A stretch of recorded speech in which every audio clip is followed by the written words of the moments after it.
नमस्कार, जोहार, स्वागत है आपका डिजिटल झारखंडी समाचार में। तो चलिए झारखंड की आज की बड़े मुख्य खबरों पर बात करते हैं, पर उससे पहले आपसे एक छोटी सी अनुरोध है, कृपया वीडियो को एक प्यारा सा लाइक अवश्य कर दीजिएगा, क्योंकि आपको एक लाइक करना ही हमारी मेहनत का फल होता है।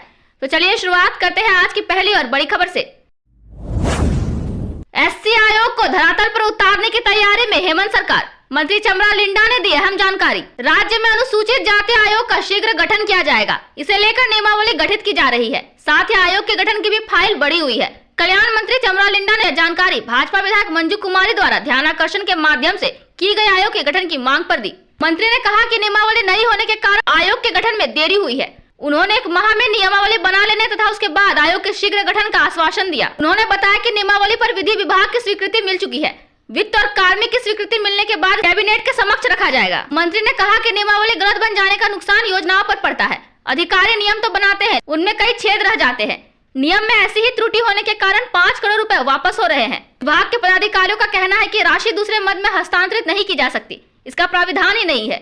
उन्होंने नियम बनाने में विधायकों से सुझाव देने का भी अनुरोध किया। मंत्री ने एक उदाहरण का जिक्र करते हुए कहा कि उन्होंने रांची के कमरे स्थित विद्यालय का निरीक्षण किया था।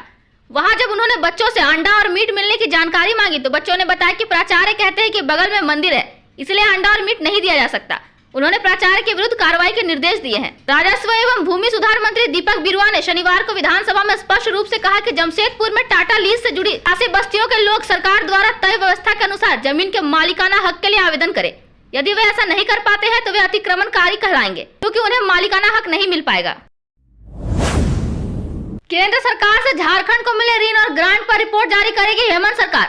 पड़ोसी राज्य को मिली राशि से होगी तुलना। हेमंत सरकार ने केंद्र सरकार से मिलने वाले ऋण और ग्रांट पर रिपोर्ट जारी करने की घोषणा की है। सदन में प्रश्नकाल के दौरान कांग्रेस विधायक दल के नेता प्रदीप यादव और झामुमो विधायक कल्पना सोरेन के सवालों का जवाब देते हुए प्रभारी वित्त मंत्री सुदीव्य कुमार सोनू ने यह बात कही है। प्रभारी वित्त मंत्री सुदीव्य कुमार सोनू ने कहा कि भारत सरकार से ग्रांट और केंद्रीय करों में हिस्सा के तौर पर मिलने वाली राशि के लिए राज्य का जो अधिकार है उससे वंचित किया गया है। इसकी वजह से योजनाएं प्रभावित होती है। लिहाजा नीतिगत तरीके से राज्य अपनी मांग से केंद्र सरकार को अवगत कराता रहता है। न्यायपालिका की भी शरण लेनी पड़ी है। प्रभारी वित्त मंत्री ने यह भी कहा कि भारत सरकार द्वारा रोड अटकाने के बाद भी झारखंड में विकास की गाड़ी नहीं रुकी है, लेकिन यह बहुत खास विषय है, लिहाजा इसका अध्ययन कराकर एक रिपोर्ट सार्वजनिक की जाएगी। इससे साफ होगा कि केंद्र सरकार के सौतेले नीतियों की वजह से झारखंड का विकास प्रभावित हो रहा है। उन्होंने कहा कि कुछ राज्यों को राजनीतिक दृष्टिकोण की वजह से विशेष मदद की जाती है, वहीं झारखंड जैसे राज्यों को दुश्वारियों का सामना करना पड़ता है। प्रभारी वित्त मंत्री ने कहा कि इसके बावजूद पिछले 6 वर्ष के दौरान वित्त मामलों में झारखंड का सर्वश्रेष्ठ प्रदर्शन रहा है। ऋण लेने के मामले में FRBM एक्ट के तहत GSDP के 3% तक ऋण लेने की सीमा नहीं लांघी गई है। इसकी तुलना में सिर्फ 2.7% ऋण लिया गया है।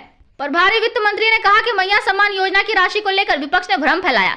महालेखाकार के आंकड़ों के मुताबिक झारखंड सरकार अभी भी 20,000 करोड़ का ऋण लेने के लिए अधिकृत है। पूरे भारत में FRBM की स्वीकृत ऋण सीमा के अंदर रहने वाला झारखंड इकलौता राज्य है।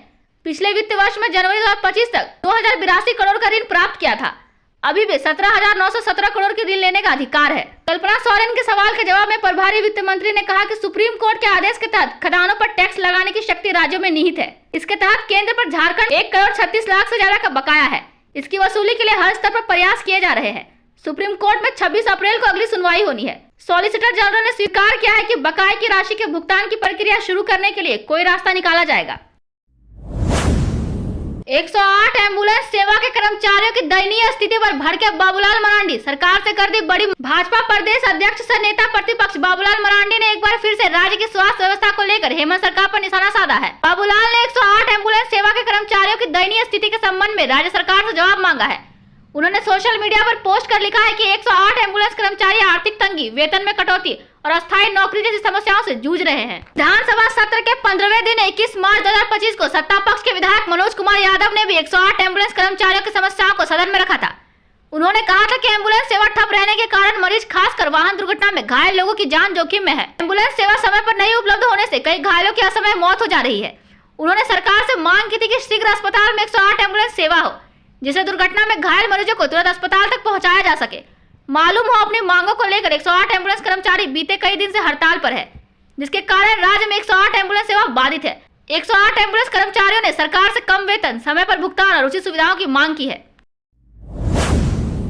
सीएम हेमंत सोरेन ने शहीद सब इंस्पेक्टर को दी श्रद्धांजलि, बोले जारी रहेगा नक्सल के खिलाफ अभियान। चाईबासा में हुए आईईडी विस्फोट में वीरगति को प्राप्त हुए सीआरपीएफ के सब इंस्पेक्टर सुनील मंडल को रांची स्थित सीआरपीएफ कैंप में भावभीनी श्रद्धांजलि अर्पित की गई।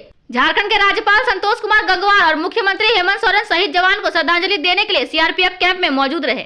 चाईबासा में नक्सलियों के खिलाफ चलाए जा रहे सर्च ऑपरेशन के दौरान नक्सलियों के द्वारा जमीन के नीचे बिछाए गए आईईडी विस्फोट में सीआरपीएफ 193 बटालियन के शहीद सब इंस्पेक्टर सुनील मंडल को रांची स्थित सीआरपीएफ कैंप में श्रद्धांजलि अर्पित की गई। झारखंड के राज्यपाल और मुख्यमंत्री ने शहीद के शोक संतप्त परिजनों से मिलकर उनका ढाढ़स बंधाया। इस दौरान मुख्यमंत्री ने कहा कि शहीदों के परिवारों के साथ सरकार का साथ हमेशा रहेगा। शहीद सब इंस्पेक्टर को झारखंड के मुख्य सचिव डीजीपी अनुराग गुप्ता के साथ आईजी अभियान, IG CRPF, IG Ranchi, DIG शहर एसपी चंदन कुमार ने भी श्रद्धांजलि अर्पित की। शहीद सब इंस्पेक्टर को श्रद्धांजलि देने के बाद सीएम हेमंत सोरेन ने कहा कि झारखंड पुलिस के लगातार चल रहे ऑपरेशन से नक्सली हताश है। पुलिस पर हमला ऐसी हताशा का परिणाम है। सीएम ने शहीद सब इंस्पेक्टर को श्रद्धांजलि देते हुए कहा कि नक्सलियों के खिलाफ अभियान जारी रहेगा। झारखंड में नक्सलियों से लोहा लेते हुए शनिवार सब इंस्पेक्टर सुनील मंडल वीरगति को प्राप्त हुए थे। सीआरपीएफ 193 बटालियन के sub inspector GD Sunil Kumar Mandal अपनी टीम के साथ नक्सलियों के खिलाफ अभियान में निकले हुए थे। इसी दौरान चाईबासा के छोटा नागरा थाना क्षेत्र के जंगली क्षेत्र में नक्सलियों के द्वारा पहले से लगाए गए आईडी को विस्फोट हो गया। इस चपेट में आने से सब इंस्पेक्टर सुनील कुमार मंडल और सीआरपीएफ जवान जीडी पार्थ घायल हो गए। ब्लास्ट की जानकारी मिलने के बाद आनन फानन में रांची से हेलीकॉप्टर भेजकर दोनों घायलों को लिफ्ट कर रांची लाया गया, लेकिन डॉक्टरों ने सब इंस्पेक्टर सुनील कुमार मंडल को अस्पताल में मृत घोषित कर दी। रांची में आंगनबाड़ी सेविकाओं के खिलाफ बड़ी कार्रवाई, सत्यापन के लिए हो रही थी पैसों की वसूली। मैया सम्मान योजना के लाभुकों के सत्यापन प्रक्रिया के बीच रांची से फर्जीवाड़ा का एक बड़ा मामला उजागर हुआ है। धुरवा में लाभुक महिलाओं से आवेदन के सत्यापन के बदले पैसे की मांग की जा रही थी। मामले की शिकायत मिलते ही उपायुक्त मंजूनाथ भजंत्री ने 3 आंगनबाड़ी सेविकाओं के खिलाफ त्वरित एक्शन लेते हुए उनसे स्पष्टीकरण मांगा है। जिन लोगों पर कार्रवाई हुई उनमें धुरवा बंधन कोच्चा की रहने वाली अर्चना सिंह, गायत्री नगर धुरवा की गीता कुमारी और कदम खटाल की उषा कुमारी है। दरअसल लाभुक महिलाओं ने जन शिकायत कोषांग के लिए जारी व्हाट्सएप नंबर के माध्यम से आंगनबाड़ी सेविकाओं के खिलाफ शिकायत की थी। शिकायत में बताया गया था कि आंगनबाड़ी सेविका मैया सम्मान योजना की सत्यापन प्रक्रिया के लिए लाभुकों से पैसों की मांग कर रही है। सेविकाओं के खिलाफ शिकायत मिलते ही रांची उपायुक्त मंजूनाथ भजंत्री ने मामले पर त्वरित कार्रवाई की। मालूम हो मैया सम्मान योजना के लाभुकों के भौतिक सत्यापन की प्रक्रिया निःशुल्क है। सभी जिलों में चरणबद्ध तरीके से लाभुक का भौतिक सत्यापन आंगनबाड़ी सेविकाओं द्वारा किया जा रहा है। अगर सत्यापन के बदले कोई भी आंगनबाड़ी सेविका लाभुक से पैसे की मांग करती है तो आप इसकी शिकायत कोषांग के लिए जारी व्हाट्सएप नंबर या मैया सम्मान योजना के लिए जारी हेल्पलाइन नंबर पर इसकी शिकायत दर्ज कर सकते हैं। छात्रों को किताबों के लिए नहीं पड़ेगा भटकना, झारखंड के हर जिले में खुलेगी लाइब्रेरी। झारखंड के हर जिले में एक लाइब्रेरी खुलेगी। कोलकाता व दिल्ली में चल रही लाइब्रेरी की तर्ज पर झारखंड के जिलों में भी लाइब्रेरी खोली जाएगी। झारखंड सरकार ने कोलकाता और दिल्ली की लाइब्रेरी का अध्ययन करवाया है।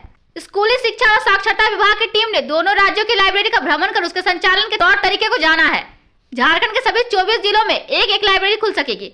इसमें 500 छात्र छात्राओं के बैठने की व्यवस्था की जाएगी। स्कूल कॉलेज के छात्र छात्राओं के पढ़ने की व्यवस्था के साथ साथ प्रतियोगी परीक्षा की तैयारी कर रहे छात्रों के बैठने की व्यवस्था होगी। लाइब्रेरी में जाकर पढ़ने के लिए समय निर्धारित किया जाएगा। इसमें जाने के लिए पास भी अलॉट किए जा सकेंगे। समाचार पत्र, पत्रिका से लेकर किताबें यहाँ पढ़ने के लिए उपलब्ध रहेंगी। सरकार फिलहाल लाइब्रेरी में बैठकर पढ़ने के लिए किताबें व स्थान उपलब्ध कराएगी। इसके लिए लाइब्रेरी का सदस्य बनना होगा और एक टोकन मनी इसके लिए निर्धारित की जाएगी। इसमें वार्षिक शुल्क लगेगा। लाइब्रेरी के बनने से जिलों में संस्थानों के अलावा छात्र छात्राओं को पढ़ने के लिए एक निश्चित स्थान मिल सकेगा।